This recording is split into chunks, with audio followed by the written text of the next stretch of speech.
In 1688, just 40 years after England beheaded a king, the nation stood on the brink of another civil war. King James II, an openly Catholic monarch, ruled over a fiercely Protestant country. He was ignoring Parliament, building a formidable army, and seemingly aiming to transform England into an absolutist monarchy like France. History appeared poised to repeat itself. Blood was about to be spilled. But then something extraordinary happened. A revolution took place, a king was overthrown, and the entire political system was reshaped, with scarcely a drop of blood shed on English soil. It was called the Glorious Revolution. But was it truly glorious, or was it in reality a carefully orchestrated coup by a group of wealthy aristocrats? And how did they manage to oust a king without a war? This is not a story of battles. It is a story of secret letters, political intrigue, and invited invasion, and a king who made a fateful decision that changed history. He fled. When James II ascended the throne in 1685 after the death of his brother Charles II, things initially seemed promising. He promised to protect the Church of England and uphold the law. Parliament granted him a generous budget. But James was not the shrewd politician his brother had been. He was a man of principle, rigid and impatient. A devout Catholic, he believed his mission was to restore freedom and power to his fellow Catholics. He began appointing Catholics to key positions in the military government and universities, directly violating Parliament's Test Acts. He used royal dispensing powers to ignore laws he disliked. The Protestant opposition, known as the Whigs, grew increasingly alarmed. But they took comfort in one fact: James was aging, and his two daughters, Mary and Anne, were devout Protestants married to Protestant princes. They just needed to wait. James would die. A Protestant would succeed, and all would be well. June 1688, an event shattered all political calculations. James II's Catholic queen, Mary of Modena, after multiple miscarriages, gave birth to a healthy son. The child, James Francis Edward Stuart, immediately became heir to the throne, superseding his two Protestant sisters. For England's Protestant elite, this was an unacceptable disaster. It meant not just another Catholic king, but a Catholic dynasty stretching into the future. At once, toxic rumors began to spread. They claimed the child was not the Queen's. They said it was a baby smuggled into the birthing room in a warming pan to deceive the nation. The warming pan conspiracy became one of history's most successful conspiracy theories. Though baseless, it destroyed the legitimacy of the newborn prince. The time for patience was over. It was time to act. A group of 7 influential nobles and bishops representing both Whigs and Tories met in secret. They became known as the Immortal Seven. They did the unthinkable. They wrote a secret letter, not to an English lord, but to a foreign prince, William of Orange. Who was William? He was the ruler of the Netherlands, a champion of Protestantism in Europe, and crucially, the husband of James's eldest daughter, Mary. Technically, they were inviting the king's son-in-law to invade England.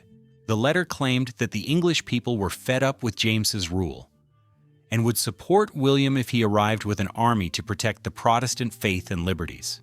This wasn't entirely true. Most English people still dreaded another civil war. But it was what William needed to hear. William of Orange was no naive idealist.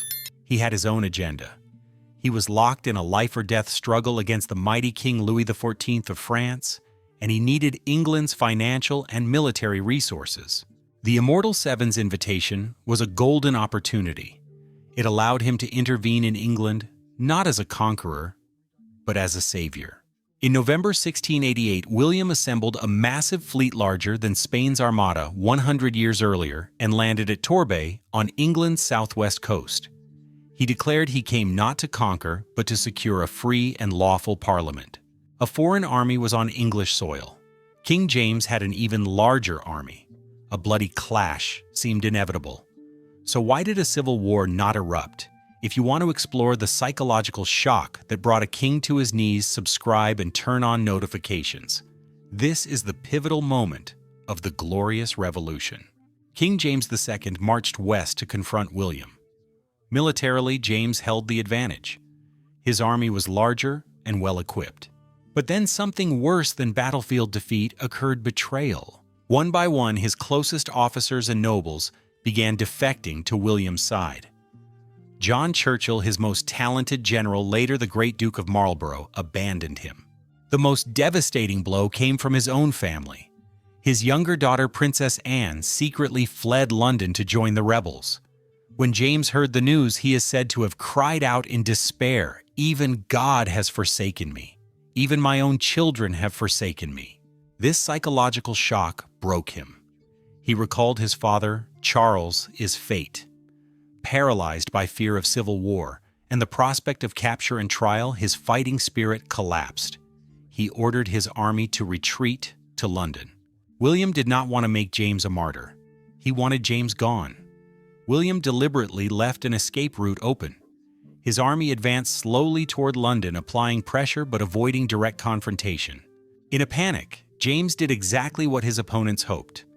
First, he sent his wife and infant son to safety in France. Then, on a cold December night, he threw the Great Seal of England into the River Thames, a symbolic act to paralyze the government, and fled. He was briefly captured by fishermen, but William allowed him to escape again. Ultimately, James II reached France, safely spending the rest of his life as a guest at the court of King Louis XIV. The king had fled. The throne was vacant. Parliament was summoned. They faced a constitutional dilemma. James was still alive, so was he still king? After much debate, they devised a clever legal solution.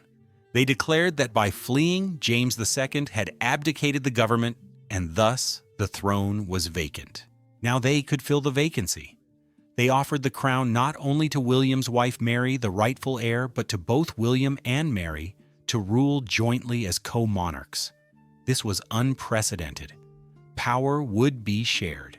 But there was a condition. Before William and Mary could take the throne, they had to agree to a document that would change England forever, the Bill of Rights of 1689. This document declared that a king could not suspend laws, levy taxes, or maintain a standing army in peacetime without Parliament's consent. It guaranteed free parliamentary elections and freedom of speech within Parliament. It banned cruel and unusual punishments, and crucially, it declared that no Catholic could ever sit on the English throne. This was the essence of the Glorious Revolution. It was not a revolution of the people in the streets. It was a revolution of the elite in Parliament. They did not abolish the monarchy. They redefined it. They created a constitutional monarchy where the king ruled through Parliament, not against it. So why was the Revolution of 1688 glorious? Not because it was bloodless. There were fierce clashes in Scotland, and especially in Ireland, where James tried to reclaim his throne. It was glorious because in England, a revolutionary transfer of power occurred without a civil war. It was glorious because it established a principle that would shape the Western world: government must be based on the consent of the governed, not the divine right of one individual. James II did not lose his throne because he was Catholic. He lost it because he tried to rule as an absolute monarch in a nation that no longer accepted it. His decision to flee, though cowardly, likely spared England another bloodbath. The Glorious Revolution is not a tale of heroes and villains. It is a story of calculated interests, political intrigue, and ultimately the triumph of an idea, the idea that even a king must answer to the law.